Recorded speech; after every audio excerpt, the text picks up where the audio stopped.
Golf has a way of slowing life down. And when life slows down, conversations often go deeper.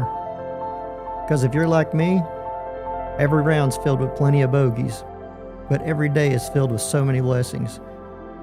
We can learn from both of those. I'm Justin Whaley. This is Bogeys and Blessings, a place where we're going to talk about golf, life, faith, and all the moments in between that shape us. So let's tee it up today.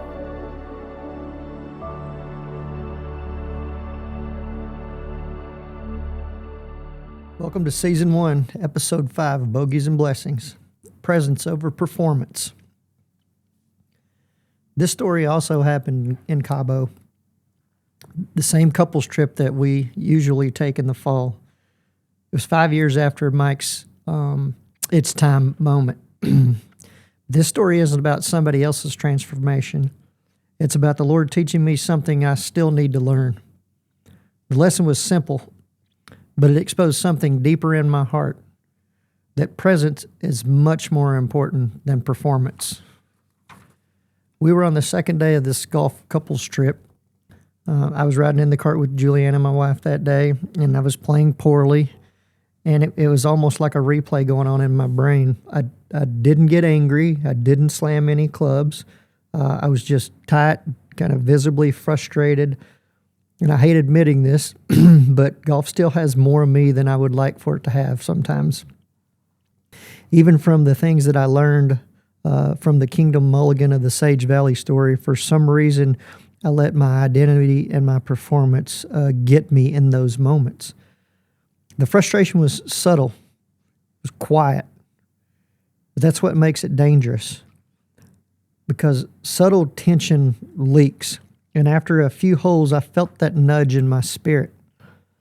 That feeling was very familiar. And it reminded me again of that round at Sage Valley where I let my performance pull me inward, and it affected the people around me. And I didn't recognize it at the time. The difference this time is that I began to see it a little bit earlier. And I think that goes back to a little bit of the discernment that God's allowing me to see things more clearly now than I ever have before. I'm still not perfect, and I don't get them correctly all the time, but I am learning to see those things nonetheless. I didn't notice it after the round, like the deal at Sage Valley. I didn't notice it hours later. I noticed it right there in the moment. I remember the place. We were on the fifth tee box. It was a par 5. It was reachable in 2, and all you have to do is hit a pretty good drive to be able to do so. And I didn't. I just yanked it, and I got frustrated. But recognizing it in the moment, is that part of the spiritual maturing process? I think so. And again, I'm not there, but I'm getting there. It's not that we don't ever drift. We do, and we will always do that. But it's that I'm beginning to notice it a little bit sooner. And that nudge from the Holy Spirit was clear that day. My mood was affecting others. It wasn't just affecting me. What was supposed to be an enjoyable round with my wife and our friends at one of the most beautiful places that we're blessed to get to go to multiple times a year. I could see it. I could see that Juliana felt it. She didn't say anything. But I could just tell. So I stopped, turned to her, and I said the same thing again. I can see it, and I'm sorry. I didn't mean for my frustrations to spill over onto others, but for whatever reason, they did. But that's not what I wanted for that trip. That's not what I wanted for our time with each other. That's not what I wanted for our friends. And then I looked at her, and I said, I tell you what, I need a mulligan. I need it right here. And I need it right now. I don't deserve one. I didn't buy the mulligan package before the round, but I'm asking you for one anyway. I need a mulligan on my posture. I realized in that moment that my actions were affecting people around me, and that's the last thing that I want to do. And I think if for any of you guys that really know me well, you know that would be the last thing that I would want to do. I would oftentimes err on the side of my own feelings versus somebody else. But I was getting so wrapped up in my performance on the course and how that reflected upon me as a person than I was about everything around me. The awareness at that moment was really humbling, but at the same time, it was incredibly freeing. And again, I'm not going to sit here and tell you that I have it figured out, because I don't. But what I can tell you unequivocally is that God is giving me the chance to better and better understand those things. And oftentimes, these life lessons are coming from my experience on the golf course that day. That night, when we settled in, I prayed about that day. I processed that day. I asked some really hard questions of myself. Why does this still grip me so tightly? Why am I so concerned about what my performance on the scorecard says that day? It's not like we were playing in a tournament, but even if we were, why is that more important than what my canvas could look like to someone else that day, whether they're incredibly close to me and in my inner circle, or whether it be somebody I meet for the first time, whether it be somebody that I just so happen to interact with in a short stint that day, whatever it might be.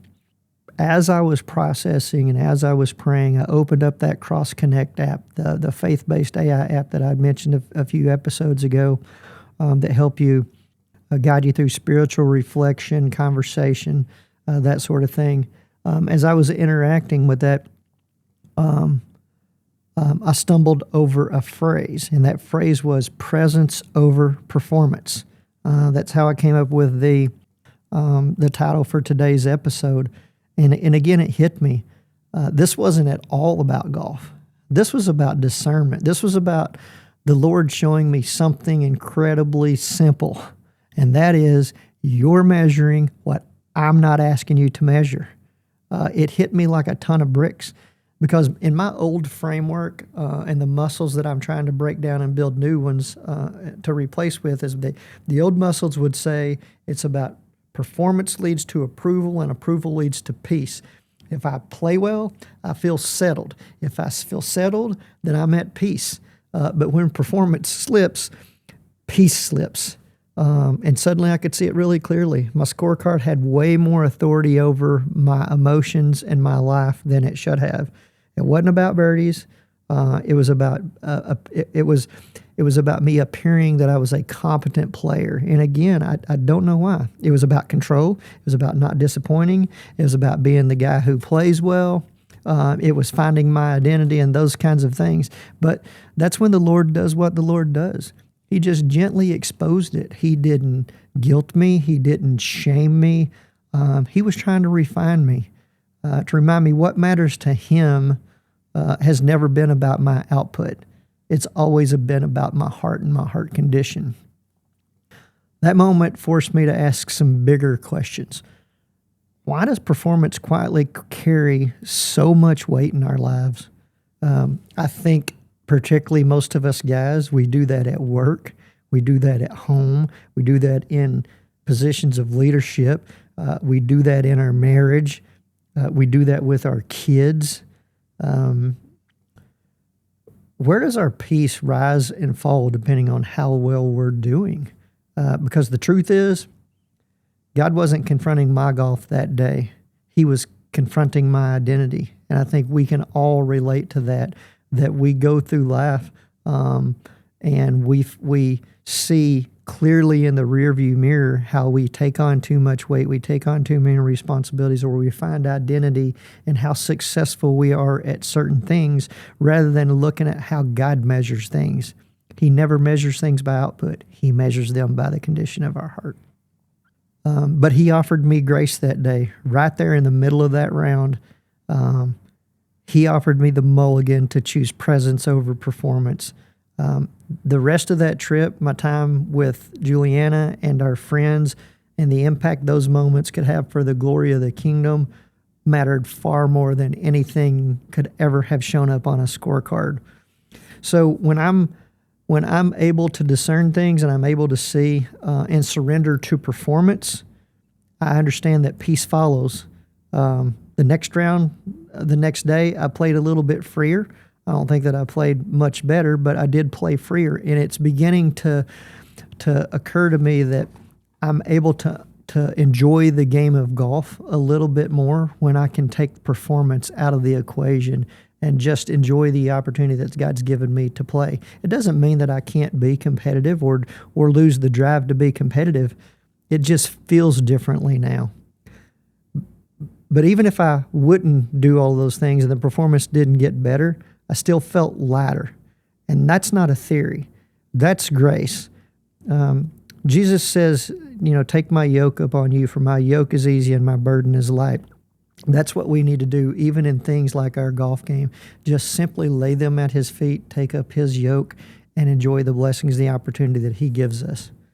So before we finish today's round, let's aim at the flagstick today.